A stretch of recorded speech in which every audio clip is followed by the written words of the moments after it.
Welcome to another episode of the Grateful Gem podcast. I'm your host, Jasmine Shannelle, and today we are talking about keeping your box. Stick around because gems are definitely about to be dropped and you do not want to miss out. So let's go.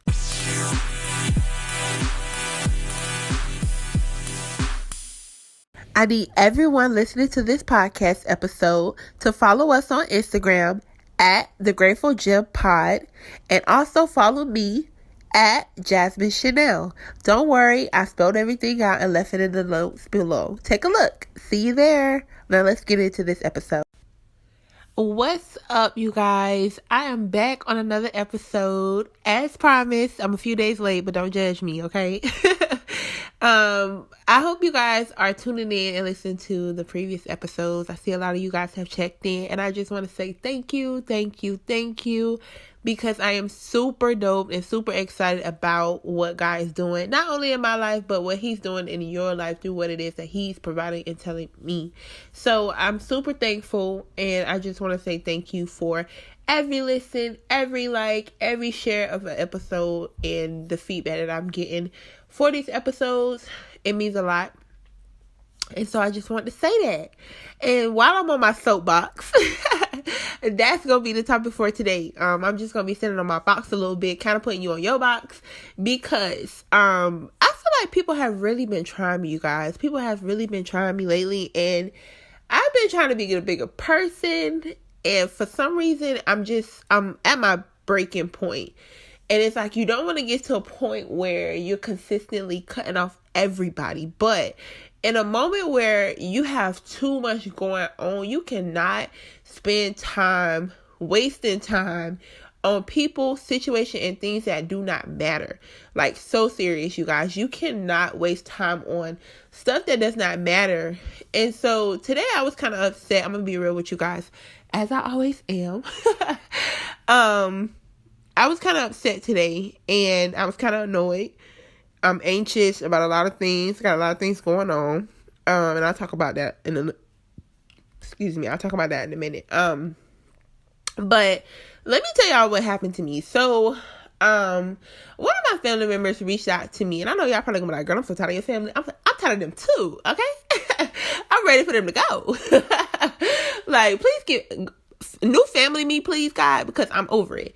So one of my family members texted me today and, asked me how I was doing, And so I genuinely told them, how I was doing. And I said, I'm annoyed, but I'm trying to remain calm, just trying to get through the day.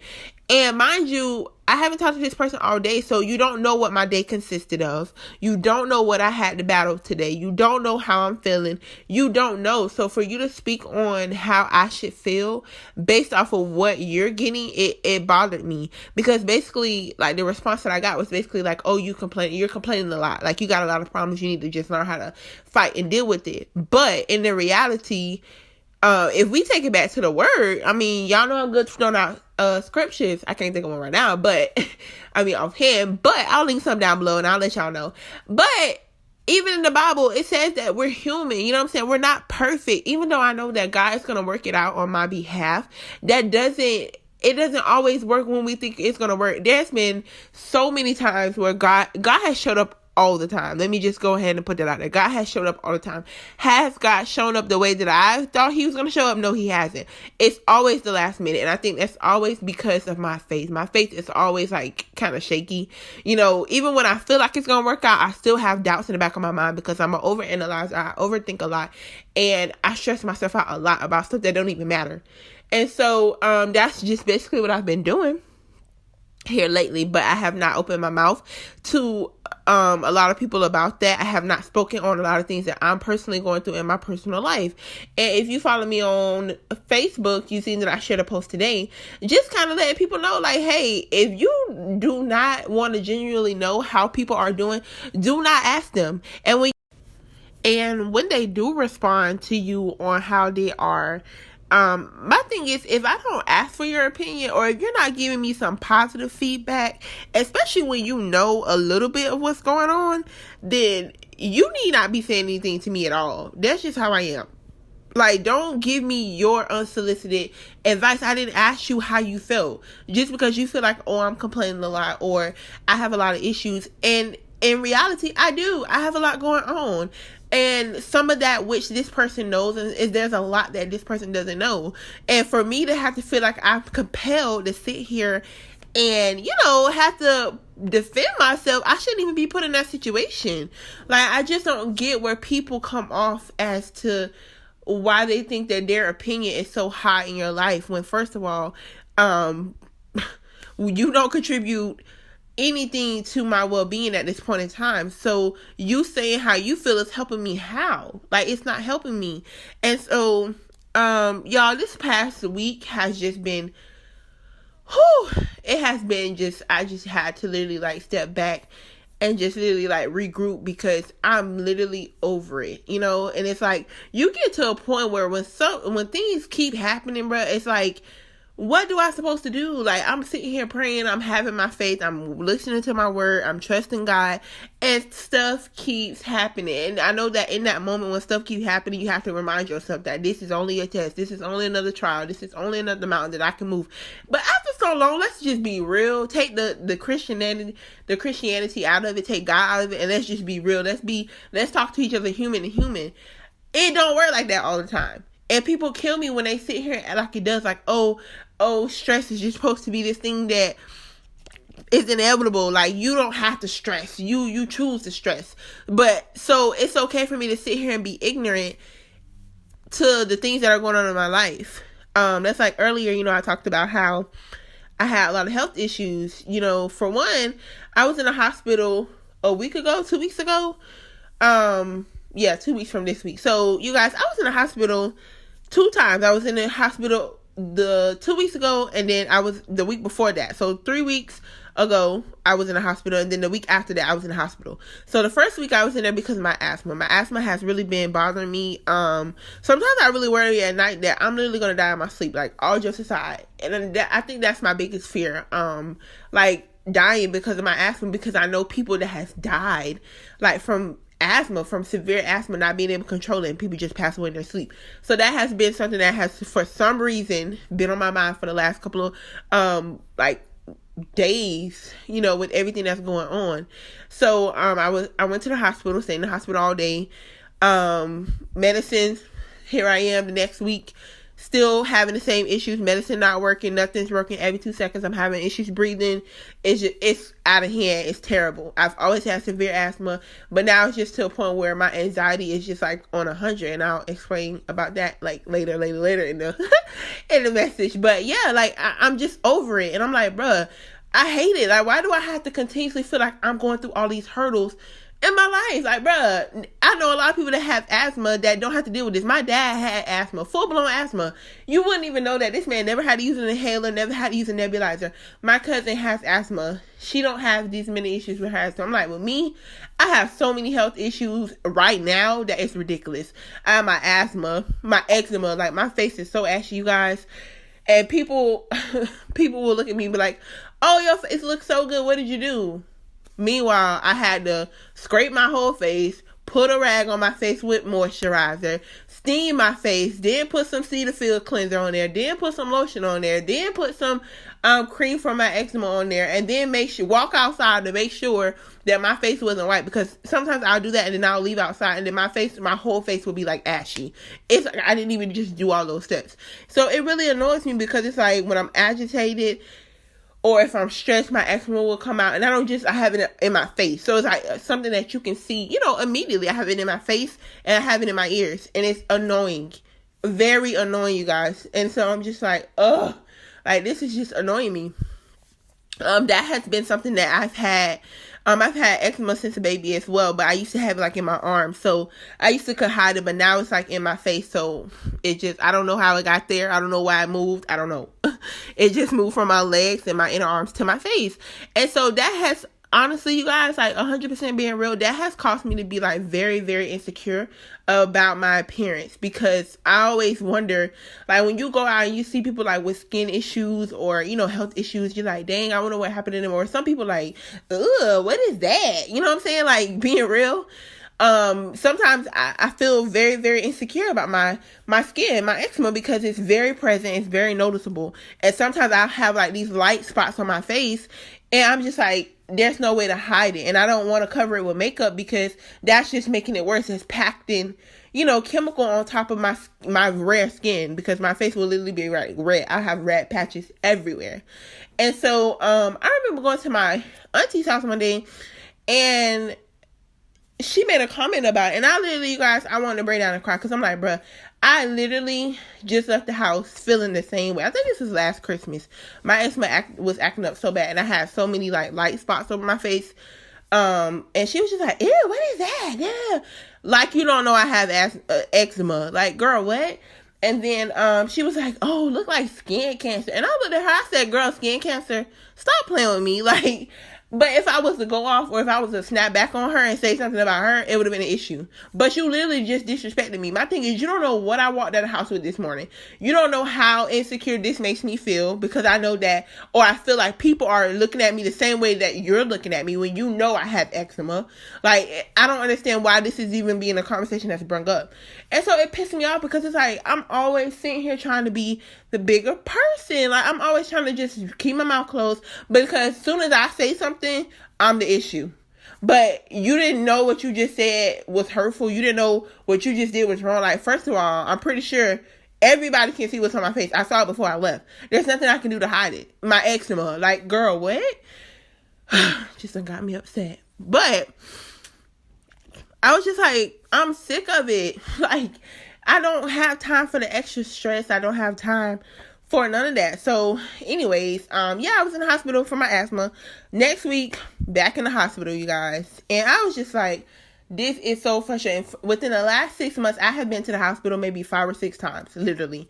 Just in and out of the hospital, in the ER. The next week when I went to the ER, I actually got admitted because I had to get like a EKG done, because my heart rate levels, I forget what the word that they said, but my levels, were really high. And my doctor told me that I had like a mini heart attack. And I was just like, that scared the living daylights out of me. And so ever since then, I'm just like on this edge. And I think that's why I'm just kind of like, kind of trying not to be frustrated, and trying not to stress, and trying not to let people get me upset. Because I'm like, dang, like, I'm 27 years old and literally had a mini heart attack. Like, that's serious. I've never, experienced anything like that. It was scary. Like, I didn't know what was going on. It was painful. My body was like in a shock. I couldn't move for like 15 or 20 minutes. Like, it was terrible. And I ended up going to the ER or whatever. And that was just a nightmare. It took me like, I got there at 11. I didn't get seen in the ER until like 4. They kept taking me from one department to another department, trying to figure out, what was wrong. And they still didn't even know, what caused it or whatever. And that whole stay was just terrible. Like, I have separation anxiety right now. So whenever, like, my sister was at the hospital with me or whatever, and like, when she left, I boohoo cried, because I'm just like, this separation anxiety is real. I couldn't sleep. I was in pain. I was by myself. Like, it was just hard. And I'm just like, but this is stuff that I ain't talking about. You know what I'm saying? Like, this is the stuff that I don't really communicate. She knows that, like, my family member knows that, that happened or whatever. But she doesn't know, like, the whole story, because I'm like, at the end of the day, it's not your business. I don't have to tell you everything. Me telling you that is enough. But you would think that, people would have more empathy, not empathy, but people would be more understanding, because it's like, you don't know what I'm dealing with. You know what I'm saying? Like, here I am having like anxiety attacks about dying from asthma for some odd reason. And then it's just like, from having a freaking mini heart attack, like, that thing there shook me up. Sometimes I don't know. And then like having this separation anxiety, it's like not good for my stress levels. My blood pressure has been really high. Like, you guys, it has just been one thing after another after another. So I had to literally get up and like take a minute and say, you know what? I'm bigger than this. You know what I'm saying? Like, I'm bigger than this. I am bigger and better than what somebody else thinks, and I'm bigger than what I feel.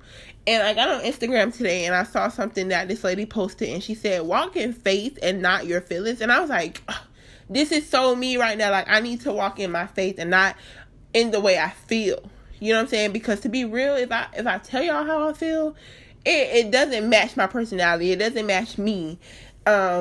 Because there's just been so much going on within these last 6-7 months. Like, it has really been hectic. I've been having to go in and out of the hospital, having to go to doctor's appointments, and let's not talk about that. I think I talked about how I started saving money, and I'm thankful because I did start saving money because I didn't plan for all these expenses to have to come up.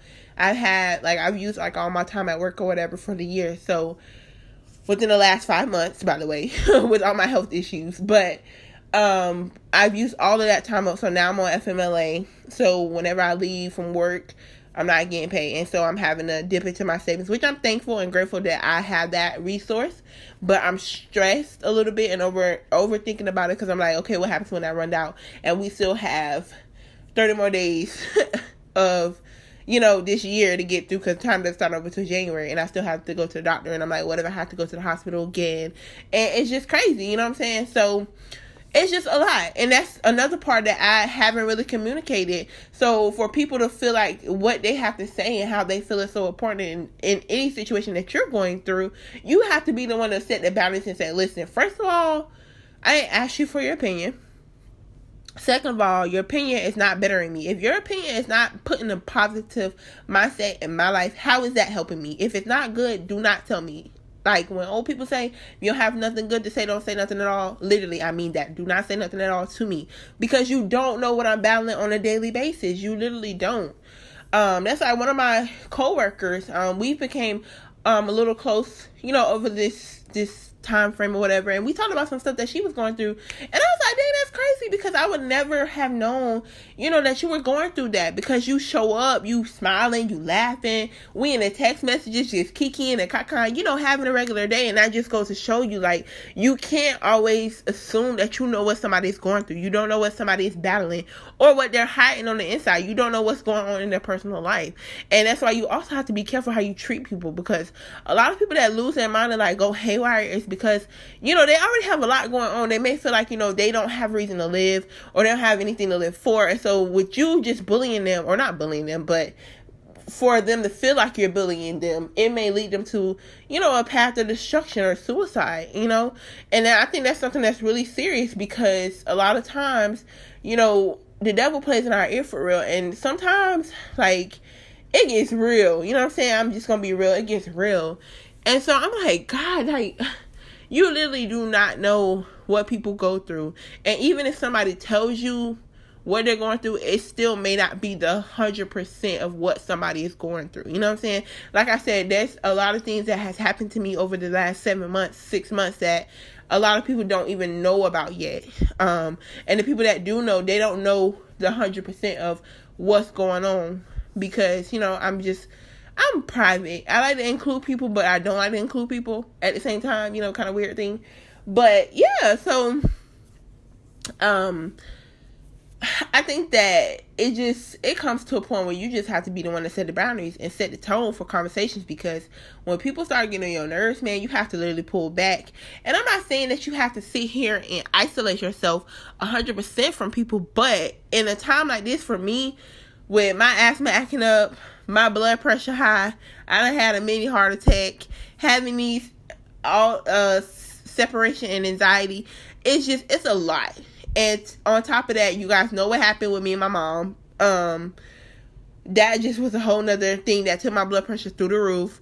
And that's why I was trying to, stay calm, because I'm just like, I don't need that added stress on top of what I'm going through personally, because the stuff that happened that I'm talking about with you guys, my mom don't even know about. And so I'm just like, but some of the stuff she does know. And I'm like, the biggest thing that she knows, common sense, which you would think that she would say, okay, she's already got this going on, I'm not going to stress her no more. Like, you know what I'm saying? I'm going to respect her wishes and keep on moving. But when people don't do that, man, you have to put them in their place. I don't care who it is.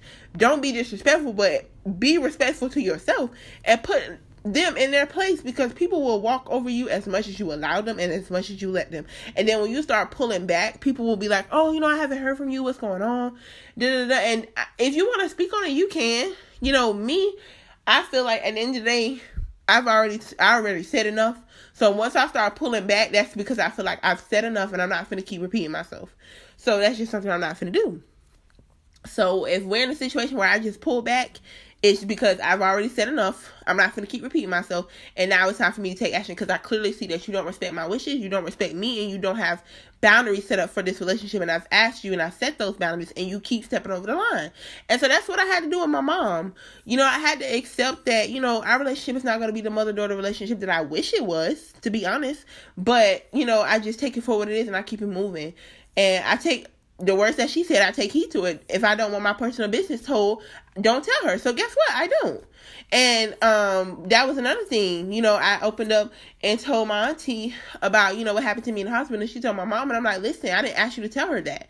Because at the end of the day, if I wanted her to know, I know how to reach out to her. Yeah, that's my mom, but I don't need the added stress on top of this. Because if she reached out to me and said something crazy, I'm really going to have a serious heart attack. Like, this lady will literally get me boiling. So please do not, continue to spread my business. I didn't ask you to do that. And I'm like, I don't understand why people feel like when you tell them something that it's everybody else's business. I really don't understand why my business is somebody else's business, let alone people that I don't know, or why people that I don't know, their business is my business. Like, with me, if you know something about somebody, it's because I'm talking about it out of concern, or I'm asking your opinion, like, oh, let me tell you what happened between me and my friend, and I just want to know if I'm wrong. But I'm never finna just pick up the phone and call you and tell you somebody's personal business because I know it. Like, that annoys me so much, and that's a lot of things that have been going on recently, and I'm just like, people do not know how to mind their business. They don't know how to control boundaries, respect boundaries, and respect other people. Like, it's not everybody's business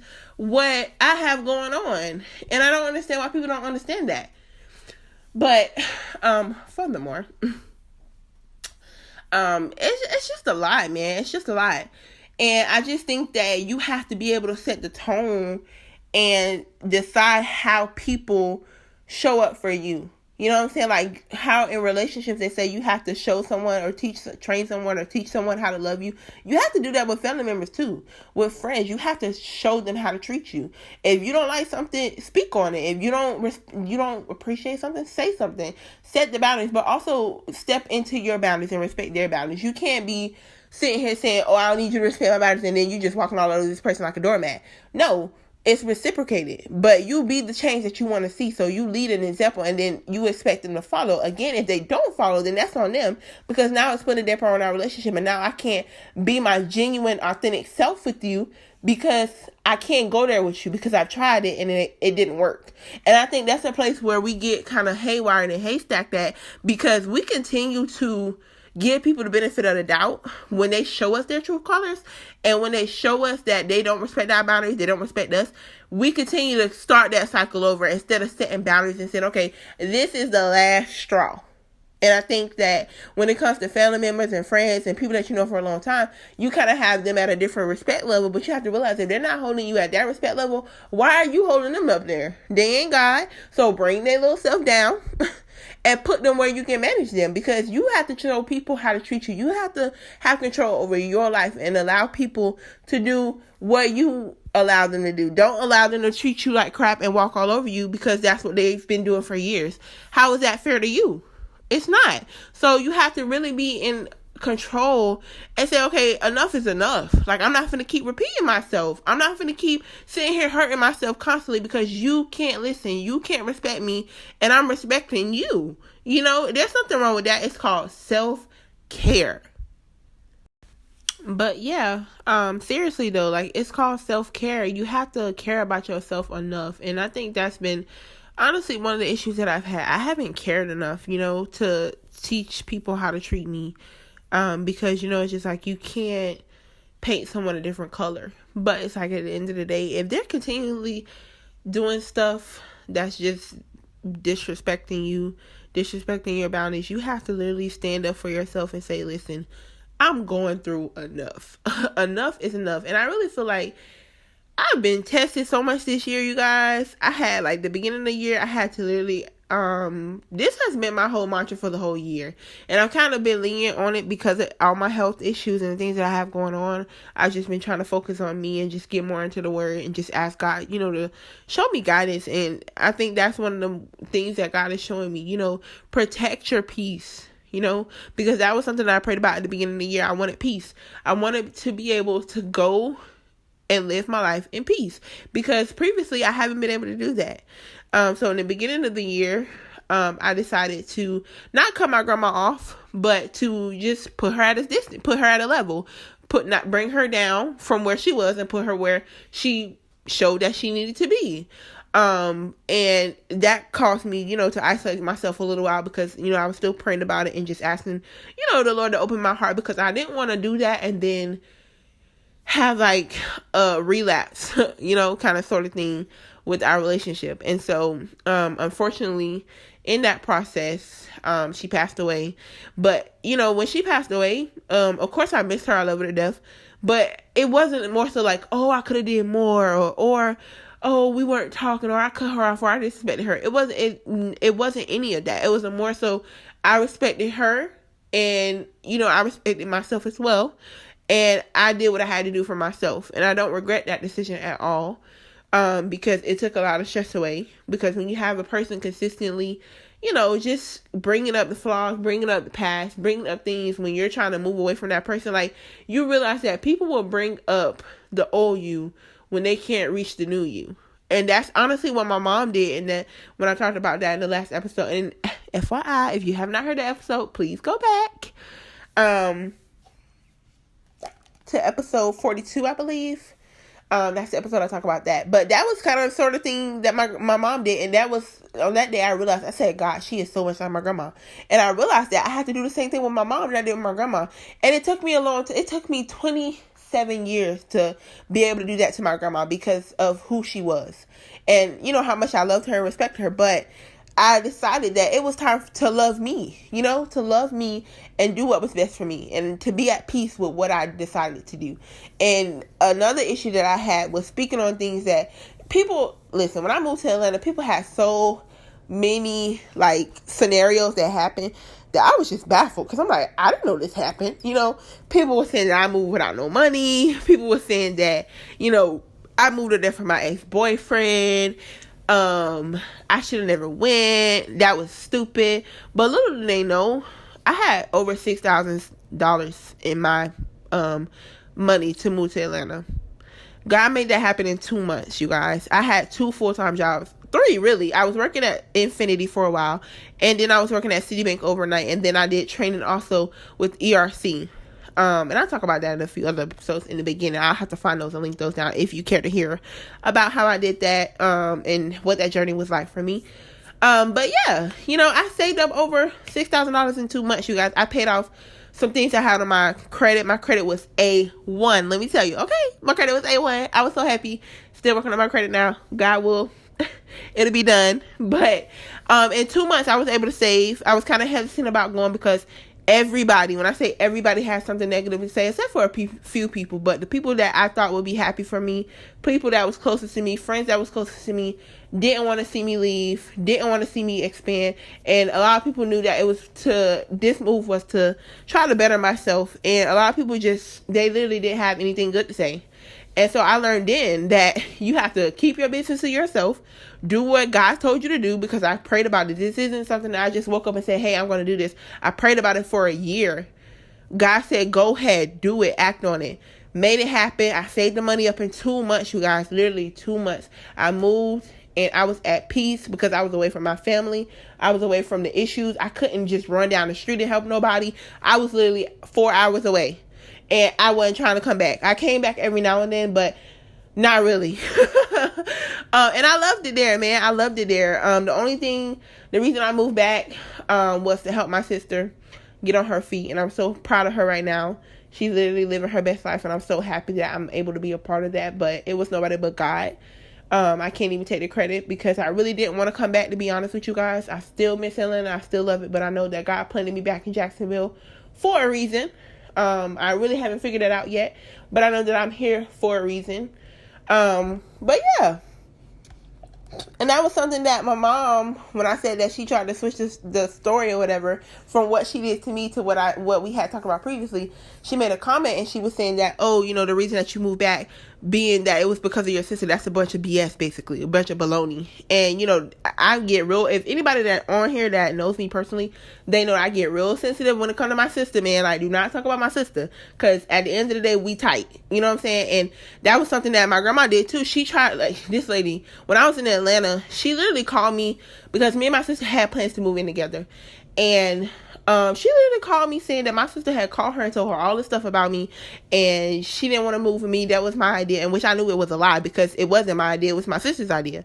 But that's what happened when people try to get you stirred up. People try to lie, and when they lie, it don't make sense. So I had to think rationally and think, this don't even add up. So I said, okay, Granny, you know, I'm gonna talk to you later. So I called my sister, and my sister telling me that my grandma done called her and told her all this stuff that I supposedly said. I'm like, I just got off the phone that lady, and I didn't literally say anything. She did all the talking. She said that you said da-da-da, but it don't even matter, because I know that's not true, because that's not even how our conversation went.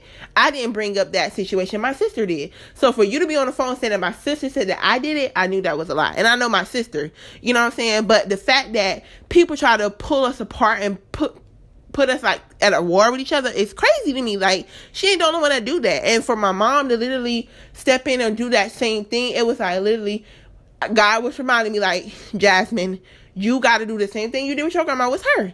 And that's okay, because when you do it because this is the right thing to do, not because you want to be hasty and be nasty, but do it because this is what I'm telling you to do. And so I prayed about it, and I've been praying, you know, faithfully. You know, God, open my heart. Please let me have a remove of any hardness towards anybody, including her. You know, even my grandma. I know my grandma's dead and gone, but, you know, there's still some things that I hold on to, and I just want to release those, and I want to let it go. And, you know, she spoke on that whole Atlanta thing, and it pissed me off, because I had literally just told her. That bothered me, that people got so many made up scenarios that happened. I'm like, and for me moving there for my boyfriend lived in Jacksonville. So how I'm moving to Atlanta for him? This was me. You know what I'm saying? I'm like, the apartment I got, it was me. Everything I did was me. The money I saved up was me. You know, whatever. And then in the end, he did come and move with me to, you know, help me or whatever with bills and stuff, and, you know, just for us to be together. But that was like a couple of months before I moved back. I had already been staying there for like 6 months before he even moved, but nobody knows that. And the fact that they never mentioned that, it lets me know that you guys are lying, because I never opened up and I never told anybody how much money I had saved, except for 2 people. And that was this girl I was working with at Citibank, my boy, and my sister. Nobody knew how much money I had saved. So for y'all to be speaking on, I didn't have money and I didn't have this, where you getting that from? You making it up. So you got to be careful. When people talk, man, just listen. Because when it don't add up, it literally means that it's a lie. And I know what I did. I know I didn't open up to anybody about what I had saved. I told them I was saving, but I didn't tell them how much I saved. But it should have been common sense. I'm working 3 jobs. Like, literally, you should know how what I did, how I had money. And people were saying, oh, you didn't have no money. If I didn't have money, how did I make it a whole year there? Where did I get the money from? And then, not only that, when I moved there, I had 2 jobs. I was working at Macy's, and I was working at a dealership. And I worked at a call center for like a week. I hated it. But I loved the dealership. Easy job. And I love Macy's. It was a bridal registry. I love that job. But anyways, yeah. Like, you have to literally tell people what you want them to know. And then when they go to talking, man, you gotta listen to what it is that they're saying, because when it don't add up, you know that it's not true. So don't even get offended. But see, my problem is I be so quick to try to defend myself, because I feel like, bro, y'all playing with me. Y'all are seriously playing on my name, and I do not like that. I do not play about me. And so that's what y'all gotta do. You gotta not play about yourself. Take yourself seriously. Respect yourself enough to know that you are worthy to be respected, and people should respect you, and you should respect other people out of respect for yourself. Because when you carry yourself and you have a respect for yourself, that genuinely comes out to have a respect for other people. And I learned that when people do stuff that I don't agree with, I learned that it's because they don't have respect for themselves. So how they gonna have respect for me? But you know what, like I said in the last episode, you cannot change somebody's reaction or what they're going to do. Only thing you can do is control you. So that's what I try to do. And so today, when I was pissed off and that comment was made to me, I just literally stopped responding. And I said, let me take a breather, but let me put this PSA out there, because I need people to know, do not play with me. At the end of the day, you don't know what I'm going through. You don't know what I'm facing. And I shouldn't even have to sit here and defend myself, because you know a little bit, and that should be enough for you to say, oh man, I hope you get through it, whatever. I'm praying for you. You know what I'm saying? Something positive, not you got too many issues. And I said, yeah, I literally do have too many issues because stuff keeps happening. But you don't know that because you don't know I don't need to open up and tell you my personal business. And she responded and I didn't answer because now the conversation's over. And I'll talk to you tomorrow, maybe. When I'm ready to talk to you, I will. When I can handle it better, I will talk to you. But that's just me on my soapbox, you guys. Just talking. But basically, the overall message is, man, have respect for yourself. Respect yourself enough to be able to respect people and allow them to respect you and not walk over you like a doormat and treat you with respect. Let them know that you set the tone in this relationship and it should be a mutual thing. I should have respect for you and you should have respect for me. And if somebody cares about you that deep, man, they want to respect you in that way. It shouldn't be, you begging for somebody to continuously respect you. And don't wait, don't be me. You know what I'm saying? I'm finna be 28 next month. Hey! But I'm about to be 28 next month. And I just literally this year has been more so on getting myself together. Really getting myself together. And I can be real and say it has been a struggle. But I'm still working on it because we still got, 29 days left? Yeah, today's the 2nd. I don't know what today is. But anyways, whatever. We have a few more days left in the year. And I am not going to let myself down. I'm not going to let my word down that I promised God that I was going to do better. I've been doing the best that I can and trying to stay on that path. And if that's what you believe in for yourself and for this year, you said that you was going to walk in the new year for you. Don't wait till 2020 to do it, man. 2021 to do it. Do it now. Respect yourself now. Love yourself enough now. Set those boundaries. Put people in their place and tell them where you see them. Let them know how to love you, how to treat you. Because at the end of the day, that thing is stressful. It can literally kill you, you guys. It can literally kill you. And having that mini heart attack or whatever, that thing really woke me up. Because I'm like, oh my God, I could have died. Seriously, I could have died, man. And it's because I'm stressed. And a lot of that stress is from other people. You know what I'm saying? That thing with my mom, I can't even, talk about it because it's just, I'm still working on forgiving, and I can't keep bringing it up in the way that I feel and be okay. So I just have to keep praying about it. And it hurts because it's I've been praying for our relationship for years. And I'm like, Jasmine, you got to show her how to love you. So you got to treat her the way that you want to be treated. So that's what I do. And I take her words at face value. When you say don't do this, unless that's going to happen, that's what I'm doing now. And it's sad because we should have a better relationship being mother and daughter, but we don't. So I respect that. Sorry, I'm getting all emotional. But anyways, you guys, that's this episode. Last thing that I do want to tell you guys, because I've been kind of holding out for a while, is I am getting ready to have a baby. I am 6 months pregnant. I am due in March. That has been a big thing for me. That's where all these extra health issues are coming from. The separation anxiety. That's where that's coming from. The high blood pressure. That's where that's coming from a little bit because I already had high blood pressure, but it's just been elevated times 10 now. I've been sick as a dog, you guys. Last week I was sick all week. It's just been a rough 6 months, and I'm ready for March to be here. I'm just praying for a healthy baby boy, and I'm nervous, you guys. I really, to be honest, I did not see this coming. I did not have this plan in my life, but that's why I said I'm thankful for the money that I decided to save, and I've decided to obey God because God knew what was going to happen because he had already planned for it, and in my obedience, I was able to plan for it. So I'm thankful because I have been able to, replenish my funds with my savings, and for the days that I haven't been at work and stuff, because I've been out a lot. For the last 6 months, I have used all of my sick time because I have been sick from day one. Even before I found out, from day one, from the day I conceived, I was sick as a dog up until today, literally. And that's another thing that's frustrating because that's one of the reasons my auntie was just like, oh, you have a lot of issues. And I'm like, yeah, I do have a lot of issues. And you know that. I'm pregnant on top of having separation anxiety, on top of having freaking sickness all day, still throwing up. I'm 6 months pregnant, and then the doctors, they want to keep saying, oh, you should be over it by now. Yeah, but I'm not. I've been in and out of the hospital 6 times, or probably more than that, for God knows how many things, admitted for a freaking mini heart attack. Like, if it don't get no realer than that, it's just, I don't know what else to say. And I get tired of sitting here having to explain myself as to why I'm feeling the way I feel. I'm super emotional, super anxious about a lot of stuff, just trying to get myself together, and now trying to get myself together for the sake of my child, because you get to choose what kind of mother you are. I get to choose what mother I am to my son. So with that being said, I have to get all my ducks in a row now, so that when he gets here, we don't have the same relationship that I had with my mom. And even though me and my dad had a great relationship, I want our relationship to be better.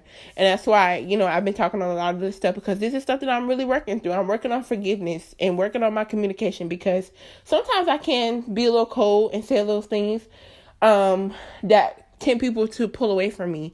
But I don't want to be that mom where my son can't come to me and talk to me because he's scared that I'm going to yell at him, or I'm going to judge him, or something that I'm saying is going to be like cutthroat, because I can do that sometimes. And I talked about that in the last episode, so I'm not going to go into it there. This message is already long enough. But, that's why now more than ever, I'm taking all of this so serious, because I remember in the beginning of the year, I said that I wanted to be a new me. I wanted to be the person that God called me to be. And in order to do that, I have to do what God's calling me to do. So I'm just taking it one step at a time. To be real with you guys, it's hard. It's exceptionally hard now, because it's just some days where I want to give up. I recently got a new position at my job, so I'm super excited about that. The crazy thing about that is I was supposed to start training this week. Then they changed it to next week. And then you guys, Monday when I left for work because I was sick, they called and said that they're going to start until January. So I'm like, oh my God, like I thought I had escaped my department, because that is literally the reason why I had a mini heart attack that day when all that stuff happened. It's my job, my current position. So I'm just trying to take it easy and just try to chill. But anyways, yeah, that's it. So I just pray that you guys are living your best life. Don't wait till 2021 to do what God has called you to do in 2020. Love yourself for real, because all you have is you in the end. You came in this world by yourself, and you're going to leave by yourself. And you want people to miss you when you're gone. You want them to be able to speak on positive moments. Not, oh, she was this mean, bad person and bitter. You don't want nobody talking about you like that. And so you have to start giving your roses out now. Don't wait till it's too late. Mend bridges with people, man, because life is too short. And going through all this stuff helped me realize that tomorrow is not promised, okay? It's not. And we're thankful to even still be alive 9 months into a pandemic. So I love you guys. I hope that, I know I was on my box, but I hope that something got through to you for real. And hopefully you can start putting yourself first, because at the end of the day, or putting yourself second, because God comes first. But put yourself second, because you deserve it. God didn't call us to be called and to just be stepped all over. Yeah, we're going to have to be the bigger person at times, but God doesn't want to see us bruised and abused, because people don't know how to treat us. So make sure you know how you want to be treated. That's something else. Know how you want to be treated. And then once you know how you want to be treated, you give that out into the world, and it'll be returned to you. So I love you guys. I will see you on the next episode. Please share this or any episode that you hear that could help somebody, because you just don't know how much you may be helping somebody's life by something that you've heard. So I hope you keep shining as the gems you are, and I will see you guys on the next episode. Bye.